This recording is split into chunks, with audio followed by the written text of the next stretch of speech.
The degree to which you are detached is the degree to which you have power.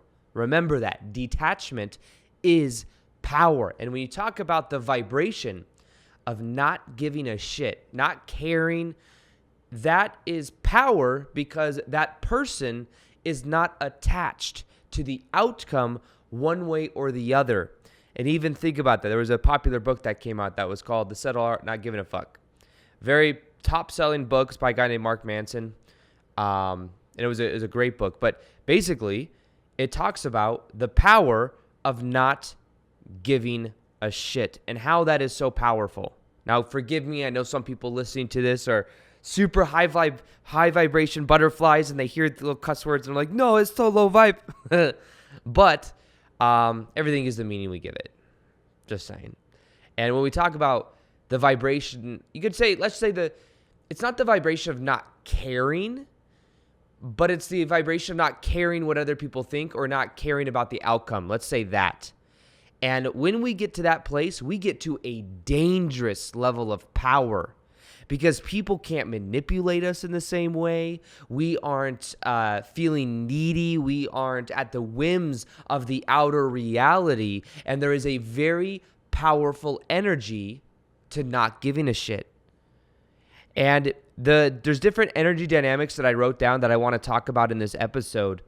But in general, understand that the main underlying concept of what I'll be sharing in this episode is one that I've shared before, and it's from an old book that I used to read, but it has to do with something called decreasing importance.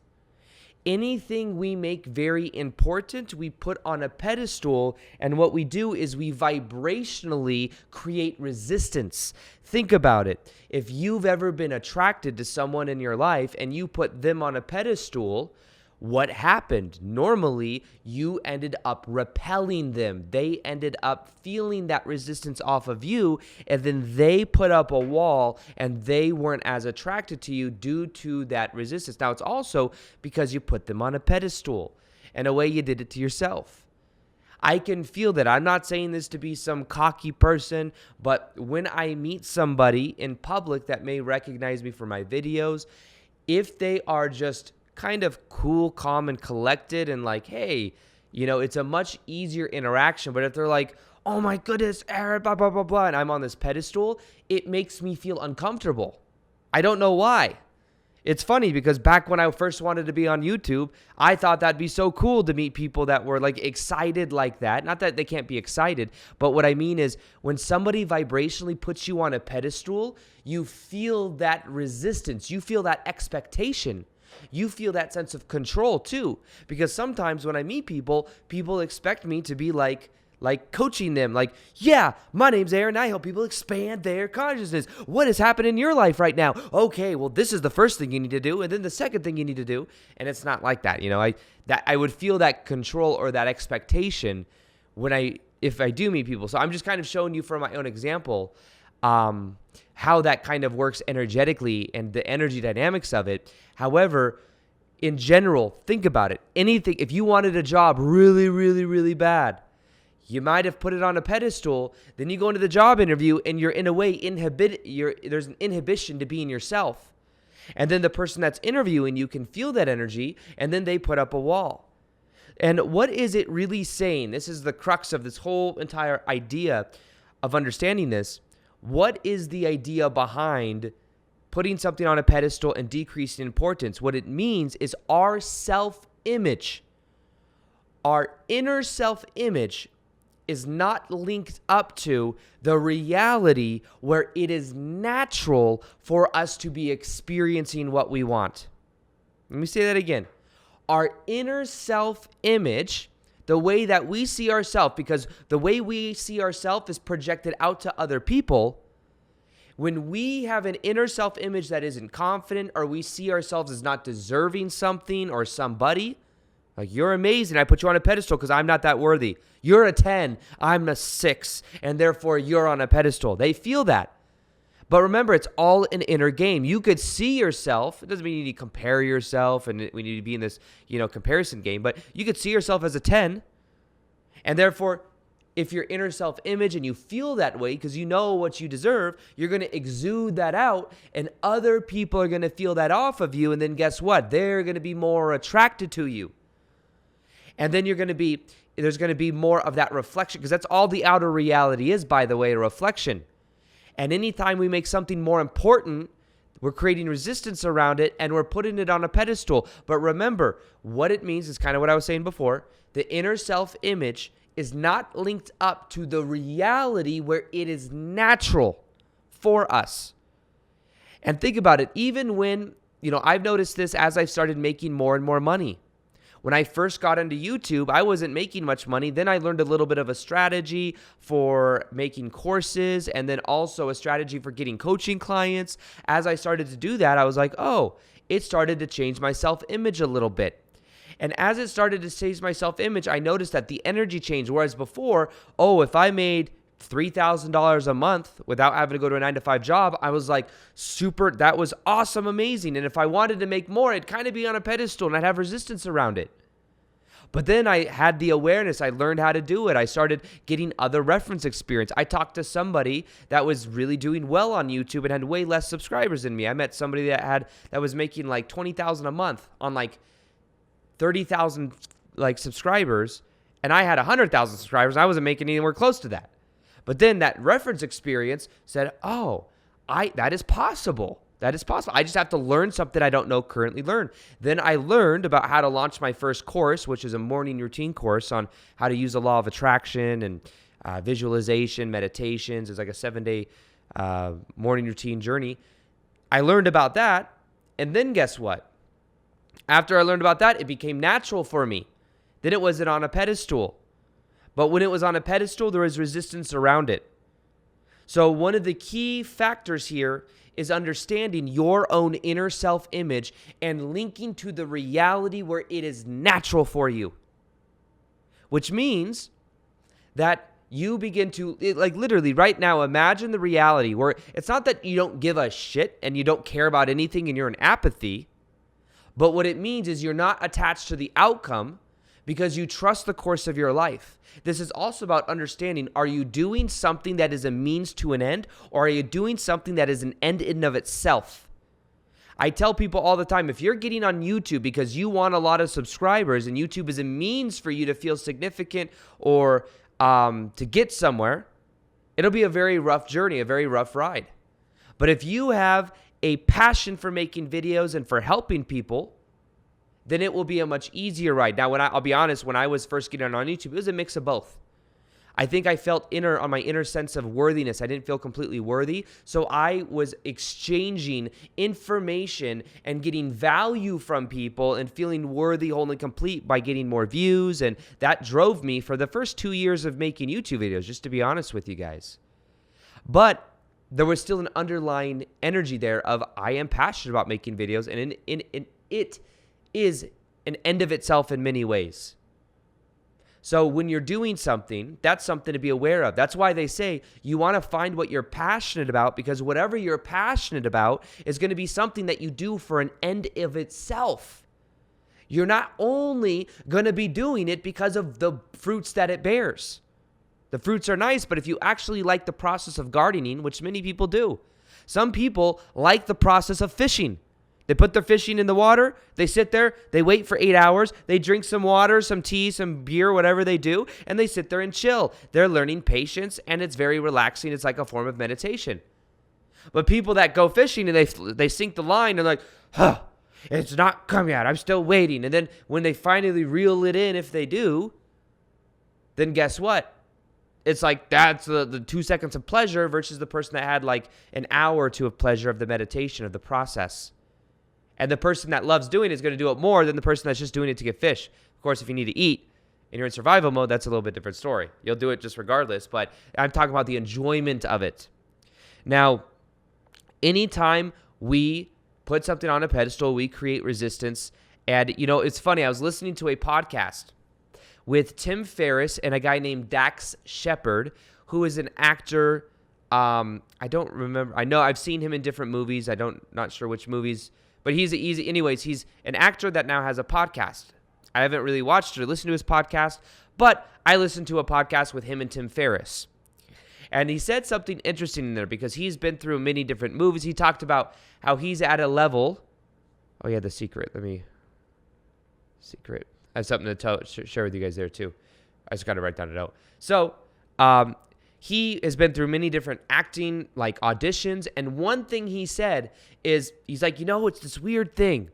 He's like, if you could do this, if you are trying to go in to get an acting role, you got to do this weird Jedi mind thing. You have to go in not caring whether you get the role or not. And when you go into that role, you have to be very relaxed and you have to be very present. You have to almost, what he said is, these are his words. You have to almost just be doing the interview or just be doing the audition because you want to do the audition, not because you want to get the part. Think about that. The key to you getting some acting job or something that has very high competition, whether it's a job interview, an acting role, something like that, this Dax Shepard guy says, is he says what you do is you go in and you Jedi mind trick yourself to not care one way or the other. You're cool if you get the role. You're cool if you don't get the role. But you're trying to get into the audition simply because it's an end of itself, not because you're going to actually get the role. And my guess is that what you do is you just be present and you have fun with it. He said that too. Have fun with it. Fun is a different vibration. If you're having fun, things don't really affect you as much. I remember one time I was at the gym with my buddy Victor. We were working out. We go back to the locker room. I'm talking to some friends and that I saw in there, and it's having a good old time. There's this guy that comes over that I've seen many times there that always has kind of a grumpy attitude, older gentleman. He comes and I have my bag and I'm changing and I'm talking to some friends and he sits down. He goes, oh. He huffs and he goes, can you move your bag or something like that? Like he said it in this really, my locker's there. I need to get to my bag or something like that. I was like, okay, I just moved the bag. It almost didn't even penetrate. I was not even affected at all. Back in the day, I'd be like, oh, this guy's being a meanie head. I didn't care. I just oh yeah, I moved the bag and then I went on with my conversation because I was in a fun mentality. I didn't give a shit because I was in my own frame. Realize that too. If you really give a lot of shit, then guess what? You're in someone else's frame. You are at the whims of the external environment. And if you're at the whims of the external environment, guess what? You're giving away your power. And other people can mold you and manipulate you because you're malleable versus being in your own frame. So when we talk about this, and we talked about, what was the other example? There was another example, not the secret thing. I'll talk about that in a minute. But there was an other example I was remember with the whole Dax Shepard thing where you have to Jedi mind trick yourself in order to see it actually as natural for you. There's another example of this. This is separate from what I was going to say. I hope it comes back to me because I think it was cool. But there's a guy named John Jones who's a UFC fighter. John Jones is one of the best UFC fighters. He's tall, lanky guy that's amazing at UFC. Barely has ever lost. Maybe once, or I don't even know if he did lose. Or was it a draw? Something like that. But anyways, he was on an interview with Joe Rogan.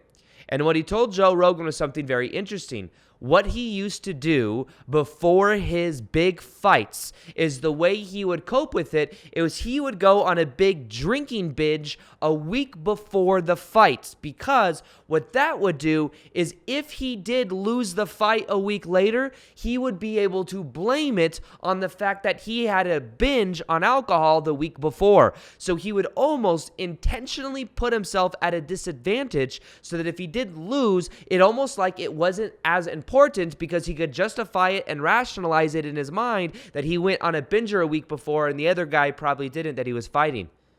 That was a weird, twisted way of decreasing the level of importance. That was a way of him not caring as much. And when he doesn't care as much, he's looser going into the process. Okay, here's what I was going to say. There was this movie. What is it called? There's this guy that was becoming James Bond or something like that. I forget what, there's this movie. It's a documentary and it's a reenactment of one of the guys that played James Bond for one or two, Saving Bond, or I forget, man. You guys, it's a very interesting documentary, but this guy had a very interesting life.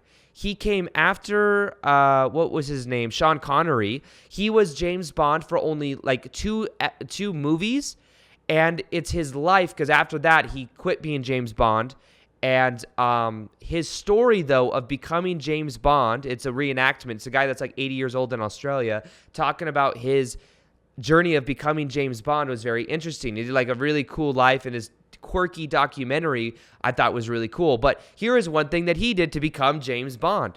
He was this guy that really didn't care. He was like a car salesman. He learned how to be a car salesman. And it's funny because he's talking about learning to be a car salesman. And what he did is he realized that all the other salesmen would talk. All he would do is listen and then just like agree, just listen, and then show people cars. And listening is what made him like a top salesperson. I thought that was interesting because it's true. I worked in sales for 8 years. And listening to the person, they then feel like you understand them, and then you just show them something. They're like, oh, yeah, I'll take it, because I feel like you just get them. What he said, though, is he went in for a job interview for that of so it's funny what he did. I forget the exact story, but he goes in for this job interview with this like crazy Hollywood director that's like really rigid and like mean. And what he did is he went down to the actual place where Sean Connery like had his suits done, and somehow he actually stole the freaking suit. Something like that. He stole the suit, or he somehow got the suit. He's wearing Sean Connery's suit. You've got all these other people that are wearing like these Sean Connery looking suits that are in there for the job interview that look exactly like James Bond. He literally walks in and like tells that, I think he like tells that, like he just doesn't give a shit. He like walks in, passes the lady. The lady's like, I'm sure you can't do that. And he's like, he just was like being like James Bond. He's like, whatever. And he walked into the office and he said, I'm James Bond, or something like that. He was just very unapologetic. And he just went through, and he didn't really care one way or the other whether he got it or not. And then that went into, because he didn't give a shit, that was the power. And they ended up, that guy's like, this is the guy. And he told, I think the guy, the dickhead director was like, sit down. He goes, no, or something like that. Like he did what James Bond would do. And he was embodying that energy. And if you look at amazing actors, that's a lot of times what they do, is they embody the energy so much that they become it. If you put it on a pedestal, you have not become it yet. You want to become where it's natural for you. And many actors talk about actually channeling. They end up channeling it for them to become amazing at it, which I find very interesting. Now, another example of this, I went in for a job interview once with a buddy of mine. I was working at the time at Hollister. I was getting $8 an hour working at Hollister folding clothes. I wanted to work at somewhere else, and guess where I got interviewed? I got interviewed at Nordstrom Rack, which is, I knew I wanted to eventually work at the mainline Nordstrom store, where I ended up, selling shoes. I knew I wanted to work there because I heard that people got paid commission, and that getting paid commission, you could kind of write your own paycheck, and I really liked that idea. You could hustle or sell, and then you'd get paid 10% commission on whatever you sold. And that sounded really cool. That means I could be making 20, 30, 40 bucks an hour instead of some $8 an hour. But in order to get to the full line store, I had to work at the Rack for a while and then transfer, which is what I did. But I originally went in for an interview with Zappos. I wonder what would happen, though. I would have literally got in with Zappos back in like 2008 or something, like before they blew up. I probably would have like worked my way up, been a manager or something, and then like had like corporate shares. That could have actually been a good thing. But this is what happened. A buddy of mine tells me, hey, Aaron, there's this big group interview for this Zappos job for shoes. And I was like, okay. And I found out they got paid like $12 an hour, which back in 2018, 2019, I was like 18 years old or something like that. I was like, okay, let me see, that's not as much as I know I'll eventually be making at Nordstrom's, but this is what I could do that. And I'll go to and I was like, I already have this job kind of set up at Nordstrom Rack. I'm pretty sure I got the job. I don't know if I need to go to this thing that you're talking about, this group interview. It seems like a waste of time. He's like, come on, man, just come to it. So I go with my buddy to Zappos interview. This is what happened. We go in, and what he told me and what I read online is that the Zappos people, because they had so much culture, they liked weird people. They said, we like weird people. I said, frickin' great. I'm frickin' weird. So this is going to be really cool. So this is what happened. I didn't give a shit whether I got the job or not. My buddy did give a shit. He really thought it'd be cool to work there. Why? Because, well, part of it, you walk through this really cool facility in Las Vegas, which is like the home place. They ended up moving the location to some more epic thing downtown. But you go in. I remember going in. You've got a room where people are taking naps. Holy shit. You got rooms where people are just taking naps. That was so weird to see.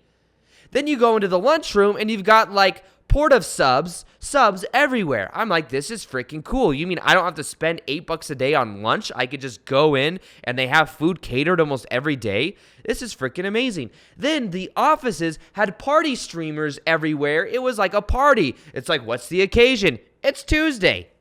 There is no occasion. I thought it was freaking cool.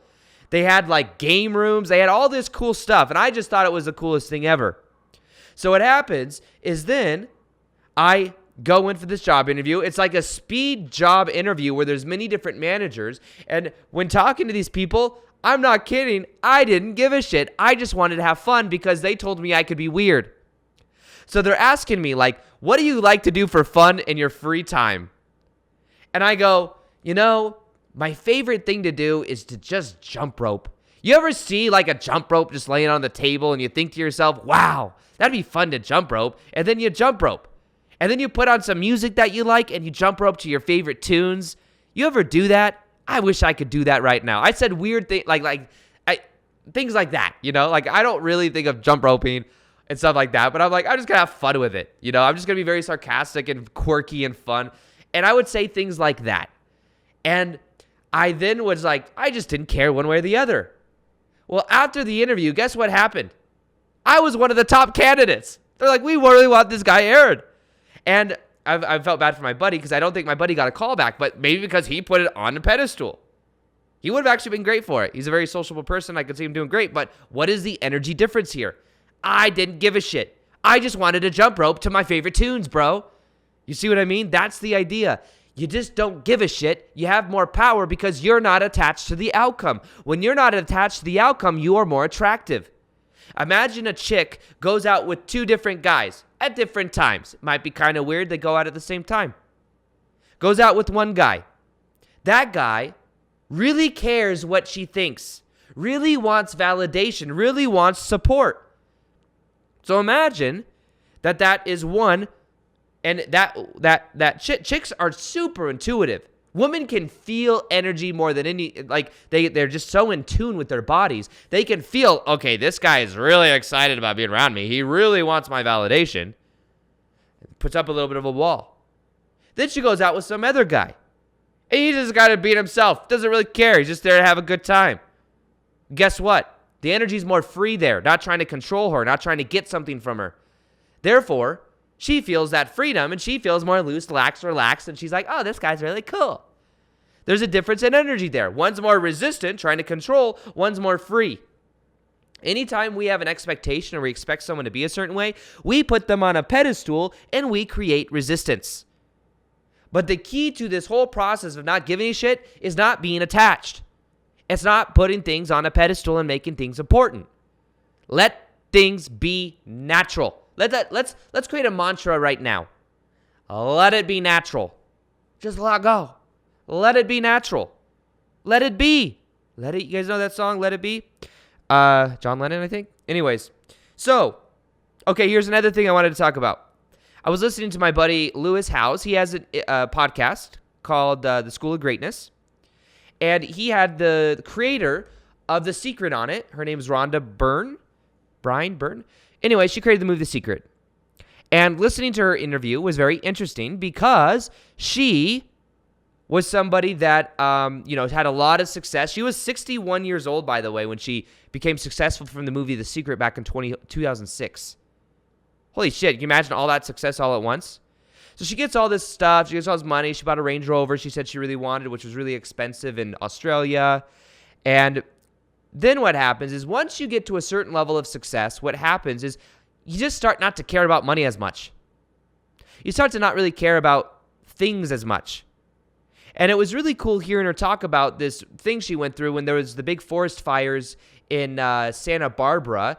a lot of her friends lost their houses. Some of her friends died. But when she left her house, when there was the fire, she did not grab a whole bunch of things because she realized that would have been a scarcity mindset. And it's almost not going against the grain of life. Maybe the universe would have literally burned up her house. Of course, she grabbed her dog or whatever, I think, she made sure everyone was safe. But her materialistic things, she was not attached to. She was not making them very important. But if something had happened, she said she would have been totally fine because it would have been the universe just showing her or giving her a sign to move in a different direction. There's a certain level of grace and surrender to that I find very cool. And that's just kind of, she went through what is called the second awakening. There's a first awakening you go through, I think, is where you realize your purpose and you realize that life is kind of like you're an eternal spiritual being having a temporary human experience. Is what we call spiritual awakening. There's a second awakening that people go through that it's almost like you just don't care as much. You're like going with the flow of life. You're like let go of the outcome. You're surrendered to the moment and you kind of just trust life and where it takes you. I've started to get a taste of that recently because for a long time, I associated so much with significance. For 2 or 3 years, I started growing on YouTube, wanted that gold play button from YouTube, and then finally got it, and I realized, it felt very shallow to me. And then I started realizing, this mentality of driving and always going to the future and always wanting more isn't really fulfilling, and it's kind of robbing me from my happiness right now in the present moment. And guess what? As I started to let that go, I started to feel more free, more happy, and in a higher vibe. And now I've got opportunities coming in like crazy. It's crazy how this works. So when we're talking about decreasing importance, it's about realizing that the only reason you're putting things on a pedestal is because you are attached. You are either on a date, you are attached to what this person thinks about you, you are attached to the outcome of what happens, you are attached to some expectation, you are attached. Why are you attached? Because you associate your level of inner happiness or inner sense of self-worth with something on the outside. I don't say this as a cocky asshole, by the way. Don't give a shit what you think. Why? Because I don't care. Does it mean I don't care about you? No. But you see, I'm not attached to the outcome. It's a different energy than if I was like, guys, I hope you like everything I'm saying. But I say that because I also go through this. I get it. If I was attached to what you thought right now, you would feel that resistance. So you see, it's a different energy. When you feel confident, when you base your inner sense of self-worth on what you think, you will have more confidence, you will have more magnetic energy, and you will then find that other opportunities and things come into your life easier than ever. Why? Because you're not attached to the how, you're not attached to things on the outside. All the outer reality is a reflection of the inner reality. That's it. It's a reflection of how you relate to yourself. Other people in your life are reflections of your own subconscious ways you relate to yourself. Becoming aware of that's very powerful. It's like one of the biggest epiphanies you'll have in your life. Because then when things happen, you start to see, what is this reflecting about me? What rules do I have about this in my own life? And what you realize is that you might have these attachments, you might have these expectations, and that's what's creating resistance. So, when we're talking about this whole process, the main thing that I want to show you and to share with you is it's not that you're letting go of caring about anything and you're in apathy. That's not the key. It's about not caring about the outcome because you are doing things for an end of itself versus doing something to get to some future moment versus doing something to get some future outcome. You're doing it because it's just a part of who you are. You've linked up your self-image. You are being the ideal identity, the ideal version of you. And by you being that ideal version of you, that ideal identity, it's a natural reflection that you're getting in your life. It's not on a pedestal. And the way you take things off a pedestal is you stop glorifying it in your mind and you realize the truth. The truth is that thing is a neutral idea that you are glamorizing and that you are putting on a pedestal. You're energetically doing it to yourself. Once you realize that, you can start to lessen its own importance. It doesn't mean you think less of it. It just means you see it and you know that that thing isn't going to really make you happy anyways. If you go on a date with someone, you're like, I really hope this goes so well, and you put them on a pedestal, realize that person is going to go home tonight and take a massive dump. I know. Sounds but guess what? Like when you put something on a pedestal, it's almost like dudes that think women don't like their shit don't stink. You see what I mean? When you start thinking of it like that, you're like, okay, everyone's human. And this person you're putting on a pedestal probably has quirks that you may or may not be deal breakers. You start realizing that these things, and I know that's with dating, but with anything. You get some job, you're like, oh, it's so amazing, I got that job, it's so amazing. But realize you're good either way. Because as you are embodying the ideal identity, you're going to then attract the right job anyways. It's being in a more abundant state. And think about that. When you're trying to control the outcome of things, you're assuming that this one opportunity, this one thing is so limited and scarce that you better control it or it's not going to happen ever. But if you're in alignment, it's okay. There's other opportunities that can come in when you're in alignment, when it is natural for your identity, when you are being that ideal version of you.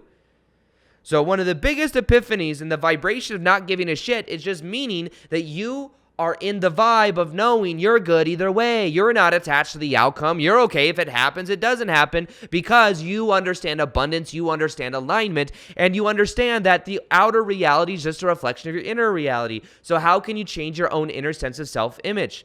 A lot of it, by the way, is letting go of things that aren't you. It's letting go of old, outdated concepts. When you were a kid, you were told kids are meant to be seen and not heard, and you agreed with it, and you went with that.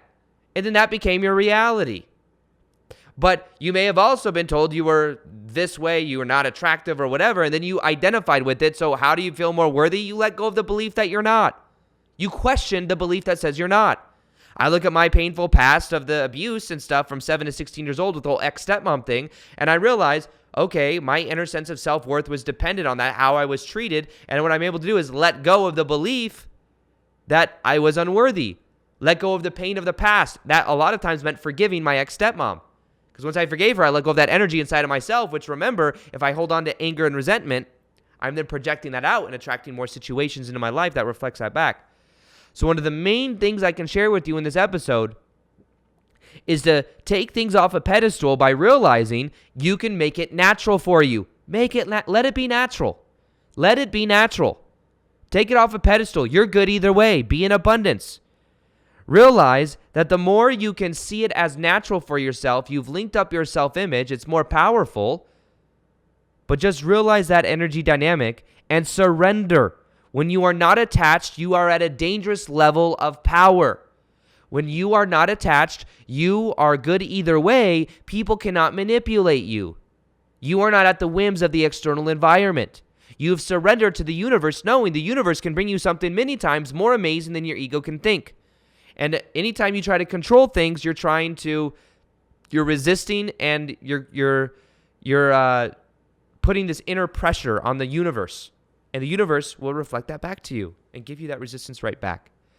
So one of the main things that will change your life is learning to take things off a pedestal, learning to not give a shit, which means don't be attached to the outcome. You could still care about things. You could still have, care about people in your life and stuff like that. Doesn't mean you don't give a shit at all, but it means you're not attached to the outcome. You're not trying to control from a level of manipulation. Think about it even like the nice guy, right? The nice guy is needy. They need validation, love, and support. And if they were to experience any level of tension, then they would kind of freak out a little bit. But they're being manipulative. Nice guys are trying to literally extract significance and validation from somebody else. If I'm nice to you, you're going to like me, right? You see? But if the nice guy learns, or the people pleaser, I know a lot of women are watching this too, so a people pleaser, it's like the same version of it. But if you start to value yourself and you start to go within and not care about what other people think, you're going to be at a dangerous level of authenticity. And when you are authentic, you are attractive. Your energy is magnetic. You see, that's the key. It's being aware of that energy dynamic and being yourself unapologetically, but also doing the shadow work. Are you putting people on a pedestal? Are you putting situations on a pedestal? Are you putting events on a pedestal? And if you are, then realize the truth. Those things are neutral things that you're giving a lot of meaning. And because of that meaning, it's on a pedestal, then you're energetically butchering it. And if you're attached to the outcome, you're attached to a label, you're attached to a person, you are creating resistance. The key is to be free. When it comes to the law of attraction, one of the most important things for manifestation is not putting things on a pedestal and to quote unquote see it as natural for your current identity. Now, there's something that is more powerful than the law of attraction. It's called the law of vibration. If you haven't checked out this video yet, this explains exactly step by step what it is and how to use it. So watch that video. It'll help you to manifest what you want easier and to remove the blocks that are blocking you from creating what you want. There is a law that is more powerful than the law of attraction. If you're finding that maybe there's blocks coming up when it comes to attracting the reality you want, maybe you want